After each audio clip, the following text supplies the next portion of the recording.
During the speech, President Cyril Ramaphosa emphasized the removal of obstacles to economic growth. To boost the economy, we must remove the things that slow it down, like red tape and old regulations. When a president talks about economic transformation and restructuring state-owned enterprises, it is never just a speech. It is a signal to investors, a signal to businesses, and a signal to the citizens. I want to welcome the participation of all members who participated in this debate and confirm that through their participation, whether it was negative participation or positive, that we are confirming that we are a nation of builders. We are a nation that does not run away from the problems that our country faces. We confront them. We do not lament and complain. We find solutions. We do not fall apart. We do not collapse. And so, as we conclude this debate on the state of the nation, to our country and to our people, must guide us in every action that we take in the year ahead. The State of the Nation address is about building a stronger South Africa. It is about rising to the challenges that we face in our own country and around the world, and emerging more prosperous, more secure, and more resilient. There can be no doubt that we have made progress. Even those that deny that we have made progress know that we have made progress. Over 30 years, we have fundamentally improved the lives of South Africans. Over the last 8 years, our country faced some of the most intractable and difficult challenges. But working together, we have undertaken a program of institutional renewal by stabilizing what was weakened through state capture, restoring integrity and accountability, and rebuilding the capacity of the state to serve the people of South Africa. We have overcome a global pandemic that led to the worst decline in our economy, where our GDP contracted, perhaps for the first time, by 6%. We stood firm in the face of an attempted insurrection that was aimed at destabilizing our democracy.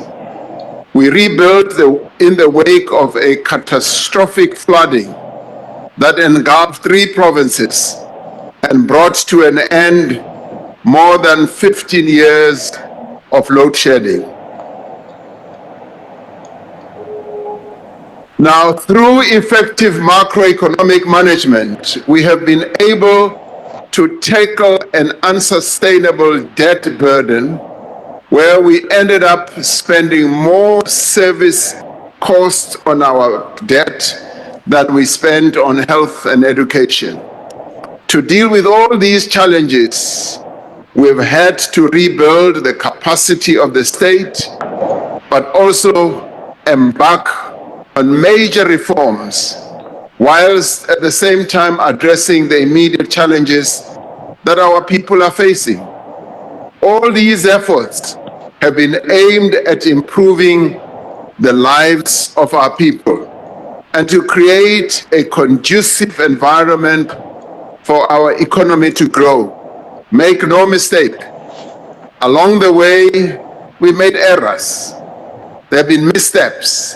We've made mistakes, but on a continuous basis, we have sought to do work that will advance the interests of South Africans. And over the last year, we have seen promising signs of recovery. Whether people like it or not, it has been there. Whether people think it's an illusion, it has been there. Whether people think we've turned the corner or not, they are blind. I want to play on my PlayStation. And then I knew what all this meant, because that is what we needed to do. Now, this is good for business. It is good for the removal of obstacle to growth.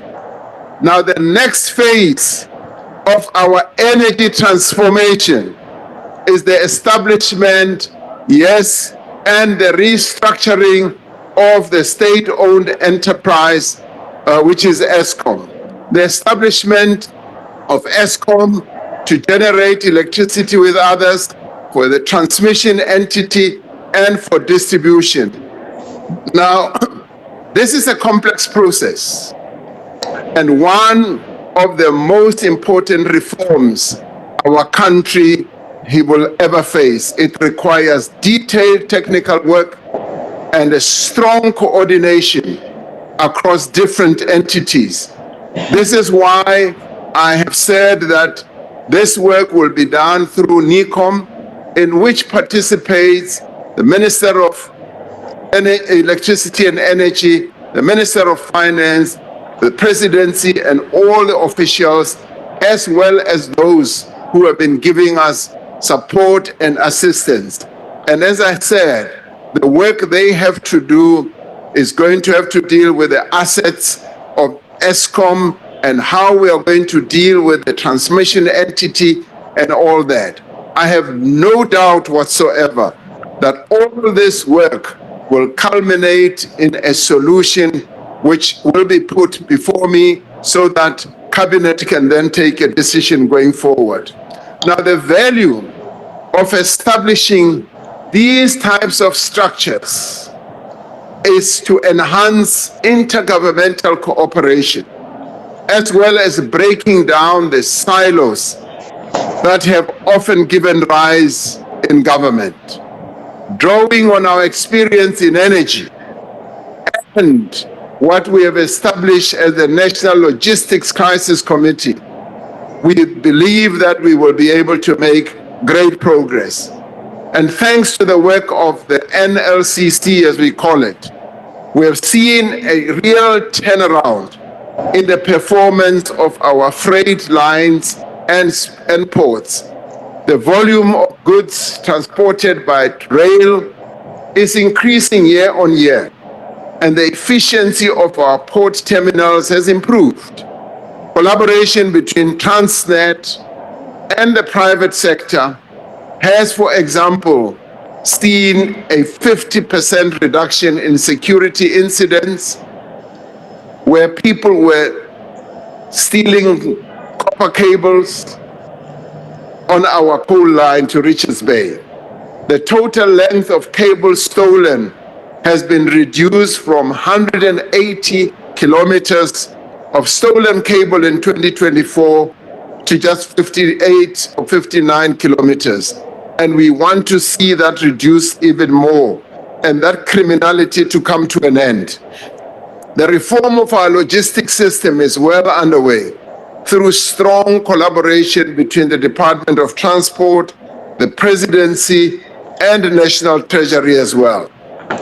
This year will be a watershed moment for our logistics reform as private rail companies begin to operate our freight rail network on a concessionary basis, and for private sector participation to initiate port and rail infrastructure.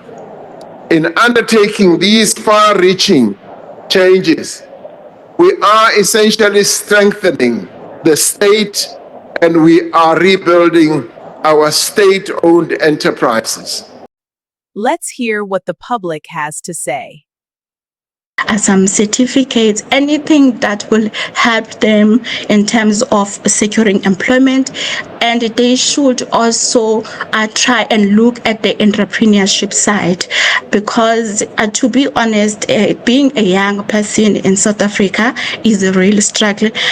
So they have to try by all means. Member of the Parliament representing Action SA, and since arriving in 2024 is the party's youngest parliamentarian. She brings a unique unique blend of international experience to the House, holding a master's degree in international relations from Jilin University in China, and having worked in the International Relations Directorate of Gauteng Premier's office, as well as with the League of Arab States. Ms. Kobe, thank you so much for making time for Parliament TV. Thank you very much for having me, Tepo. Let's start with what your leader in Parliament had to say, right? Now, he was very direct in his critique with the President's SONA address. Now, specifically linking crime to illegal immigration and illicit trade. Now, can you elaborate on what Action SA believes the President is missing in his current approach to crime? Look, I think, Tepo, as Action SA, we're very clear in terms of illegal immigration. And the reason we are very adamant about it is because illegal immigration has a multiplier effect.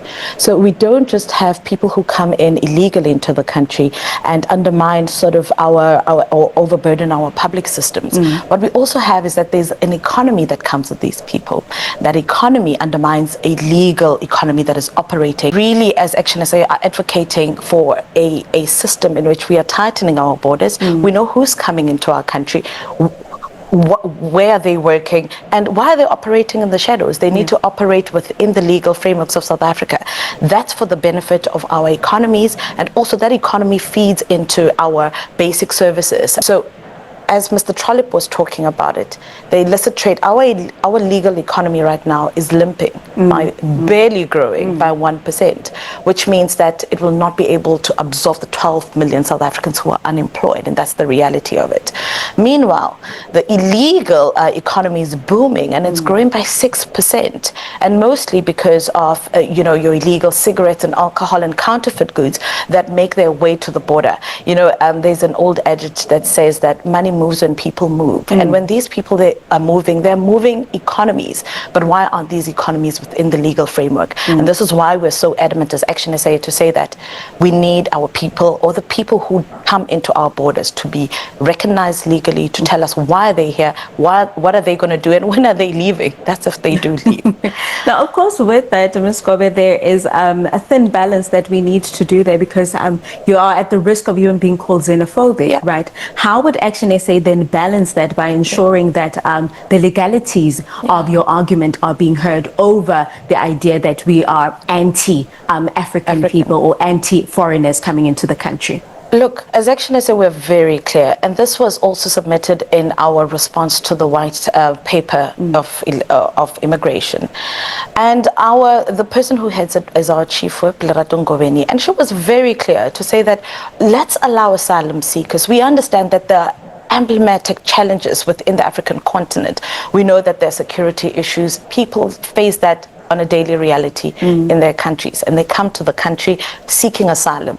But we can only limit that to so much. I mean, we are a limited country with limited resources, and we have capped the number. We said between 10,000 to 15,000 immigrants could come and be, granted asylum, so that they could be in South Africa, enjoy the safety of South Africa, and enjoy the services that are provided in South Africa by South Africans.